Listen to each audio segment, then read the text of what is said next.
Advocates of capitalism are very apt to appeal to the sacred principles of liberty, which are embodied in one maxim: the fortunate must not be restrained in the exercise of tyranny over the unfortunate.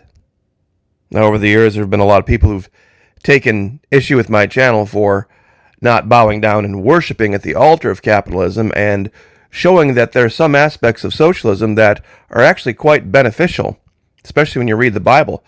But let's get right to it. Let's get right down to brass tacks. Had there not been unbridled capitalism, there would have been no Jeffrey Epstein. Show me one man in the history of the world, given this amount of money, given this amount of free time and free reign, that wouldn't have sought the company of young, perhaps extremely young women. We can look at Solomon. We can look at King David in the Bible. We can look at so many others throughout history. He just got caught. But they're trying to play word games now with what is or what is not a child and the word trafficking versus just mere prostitution. We're going to get into this over the Patreon channel much more deeply, but how many of you have realized that Donald Trump really isn't coming through on a lot of his promises, regardless of what he has said, especially bragging about how cheap gas and groceries are? Apparently, gas is $2 a gallon, and gosh, what is bread? 99 cents a loaf? According to the president. Not true. Stand up there and lie, and nobody says anything about it. Florida Maquis, what can he really do to lower prices? Well, I came across this picture from quite a while ago, and I think it's a very interesting one that not a lot of people will be able to explain away right away. See, the lady on the left here is walking down the street, and she's showing what $1.34 could buy in 1918, after World War I. 5 pounds of sugar. See, that was right before the roaring 20s, right? Well, let's look at 1945 over here, the lady next to her.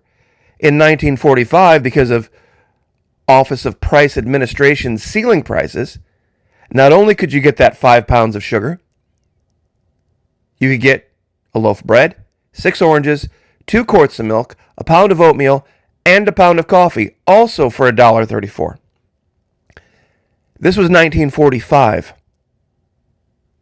You see, they had price controls, rationing, and an attitude in this country that the well-being of all mattered more than the well-being of some, pardon me. See, that had to go away for capitalism to take root. That all had to go away. You can look this up. You can screenshot this, and you can Hague Rocket, or you can whatever you want to do to it. This is the case. This is the facts. But going back to February of this year, I made a video with this thumbnail saying that we were on the precipice of a war for the soul of this country. It's going to be one of two ideas. It's going to be one of two ideas. It's going to be a free-for-all, or there's going to be order and civility. Now, strangely enough, the concepts of capitalism and liberty fit in a lot better with chaos than they do with order and civility. Order and civility requires a certain level of discipline and control. And those are our two choices right now. So if you find yourself out there, ringing the bells for capitalism and ringing the bells for liberty, you might see who very closely you're standing with. It might not be who you think. But as for the Epstein thing, we're going to move the conversation permanently now over to Patreon because it's just getting too dicey. There are too many people out there who think that I'm defending the exploitation of children when I'm not. I'm arguing what a child is or not. Let me say that again. There are people out there who think that I'm arguing for the exploitation of children. I'm arguing what a child is. And in the vast majority of the cases, when you look at the details of what happened with Epstein, coming from my era, Gen X, and Epstein and Trump's era, the boomers, 14 to 18 was considered young adult, not child. Period. In fact, I was told repeatedly, and I'll bet there's a lot of people out there in my audience who were told repeatedly, hey, you need to stop acting like a child when we were 14, 15, 16 years old. If you want to do adult things, if you want to take the car, if you want to stay out late, if you want to have friends over, if you want to do all these things, you need to start stepping up and acting more like an adult because you're a young adult. How many of you were told, hey, quit acting like a child. You're not a child anymore when you were 14, 15, 16 years old? Not a child is my argument. But if you'd like to join us, Florida Monkey Patreon channel, love to have you. 4 levels over there, 2, 5, 10, and 15. We did a couple videos for everyone for the base level. And then last couple of weeks, we did 2 for the Need to Know Roundtable. That's the $5 level. Well, guess what? Unit commanders, brigade commanders, stand fast. Stand by. Brand new videos incoming this coming week. We're going to put up a couple of them, and they're going to be doozies. And we're going to get into this thing with Epstein, and I'm going to show proof positive, 100% proof positive, that none of the girls involved with Epstein were children. Very simply, by one thing that goes on in America every single night, hundreds of thousands of times, all across this country, that proves everybody does it. Everybody does it. That proves they were not children. If you'd like to see that proof, join us over there. This particular video is going to be for the higher 2 levels, unit commander, brigade commander, 10 and 15 a month. But there's still dozens and dozens of videos over there for all levels going back. Actually, hundreds of videos, really, going back all the way to 2017, 2018. And here's the best part. No matter what you pledge, $2 a month, up to $15 a month, you've got 90 days to get all of your money back. 90 days. Go over there, kick the tires. Check out the videos. If they're not what I've said they are, if you don't like them, you have 90 days to decide whether you want your money back or not. Full refund, no questions asked. Now let's get into it. Here's something that I think a lot of people aren't going to probably really be able to understand in a way that makes the logic of capitalism and liberty go right along with law and order. People have taken issue with me describing, what's going on with OnlyFans, why it started, and how there are so many women out there that you don't even know of who are using it. Everybody wants to say, oh, it's these rich celebrities, they're doing all this awful stuff. Look at the statistic in the lower right. 1.4 million American women do OnlyFans, according to World of Statistics. 1.4 million. Now, you ready for this stat? In October of 2024, only approximately 3.12 million in the U.S. were unemployed. That means almost half of unemployed women, almost half of unemployed women are doing OnlyFans. 50%. You see, you can't tell at the grocery store who is buying groceries and what they do for the money to buy the groceries. Can you? They don't go to the grocery store dressed like this, do they? They don't go to the grocery store dressed like this. I've used these images before kind of as a joke, hoping maybe people would get it. Yeah, that's right. You can't tell if somebody's walking down the aisle next to you where they got their money or how they got it. In 18th century London, the 1700s in London, 20%. Only 20% of women. You see, at this time, women in England couldn't really be employed. So you didn't have employed women, unemployed women. You had married and unmarried. But 20%. Now, I'm sure a lot of people would not characterize 1700s London as some capitalist paradise of liberty. Because that's what we were allegedly fighting for, right? Here in the colonies. But strangely enough, if you find yourself saying, you know what, we should ban that. We should call Trump and we should have them ban OnlyFans. China bans OnlyFans, doubling down on its digital social stability. The United Kingdom-based platform, best known for monetized adult content, and the creator economy it helped redefine, is now banned from the Chinese mainland. The move is part of Beijing's ongoing push to clean up its digital space by stamping out what it deems immoral and degenerate Western influence. In practice, OnlyFans had never been formally available in China, but VPN workarounds and third-party payment systems gave some creators and users access. That window now appears to be shut. This move adds to a string of recent crackdowns that include restrictions on foreign video games, movie imports, and platforms like Instagram and Reddit. Well, isn't that interesting?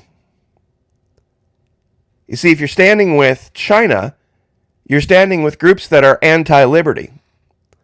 You're standing with a lot of groups that are also anti-capitalism, because that's the root of all this, is money. August 24, 2021, blame this anti-LGBTQ plus group for OnlyFans ban on porn. You see, for a very short time, like 1 day or 2 days, there was so much outcry that OnlyFans decided they were going to get rid of adult content, but when they saw how impractical that was, their ban on it lasted like 1, maybe 2 days. 2 million content creators. Now, a long time ago, many, many months ago, in fact, it was last October, I think, which would be what, 10 months ago? 9 months ago? I asked my audience, those of you out there listening, in a poll over at the Florida Maquis Communities tab, I asked, is personal financial sovereignty the ultimate form of morality, meaning whatever you need to do to get money to pay the bills so that you remain in control of your life, whatever you need to do to make that money, that's what you need to do. Ideally, it would be something not like OnlyFans, but if that's what you had to do, there would be no other choice. 67% of you in my audience agreed. 10% of you said, no, I would rather marry for money. I would rather, because I used a picture of a wedding here. No, I'd trade it for the right person, meaning you would turn over all of your finances and your financial future over to, say, mostly ladies, to a husband. Only 10% of you said that. 14% of you said, well, if it was a choice between doing something immoral or going to jail, I'd go to jail. Clearly, none of you have ever been to prison. And then only 9% of you said trust in government is the best choice for me, meaning that, well, I would go on government assistance and I would get all the temporary, need to families or whatever all the programs are, welfare and Medicaid and all that, and you'd turn your financial sovereignty over to the government. But 67%. You see, it's a very, very odd thing. Now, if you'd like a preview into what we're going to be talking about over at Patreon, Drea DiMatteo reveals her 13-year-old son edits her OnlyFans photos for her. The Sopranos alum shares her son and daughter, Alabama, 16, with her musician ex, Shooter Jennings. Now, how many of you think out there that this is none of our business? That she's the mom, that's her son, it's none of our business what they do. She's the mom. If she wants to do that, if she wants, her son to be the one to edit her photos, that's between her and her son. And perhaps her ex. Nobody else should have to say that. How many of you out there think that the government should get involved and arrest her? Thinking that this is some form of child abuse. This is what we're going to be talking about over at the Patreon channel. Because I've got a whole bunch of more tabs to show here that I can't reveal on YouTube because of the restrictions. But this is a tough question because a lot of conservatives, which is most of my audience, believe that, well, I don't want the government involved in this, and I don't want the government involved in that, and the police are corrupt, and the system is rigged, but isn't that who you're saying should get involved if you say she should be arrested? All these corrupt people? Shouldn't it be up to the mom? I guess we'll leave that there. There's not a person out there within the sound of my voice, including myself, that if at some point in our lives prior to now, we had been given unlimited resources, unlimited freedom, that we wouldn't have found some level of one of the deadly sins, whether it be lust, or whether it be avarice, or whether it be laziness, or whether it be envy or pride. With unlimited amounts of ability to sin, we will sin in an unlimited way. You see, this is the result. This is actually something Hitler warned about that we would be facing if we had untold amounts of billionaires roaming about with money, being able to do whatever they want in the name of liberty and capitalism. So, I will leave it there, but are you disappointed? Tell me down in the comment section. Can you explain this? Can you explain how in 1918, right after World War I, 5 pounds of sugar was $1.34, but then, 27 years later, that $1.34 could buy you a hell of a lot more? And why we stopped doing this? Love to hear the explanations. What side are you going to be on? Civility, law and order?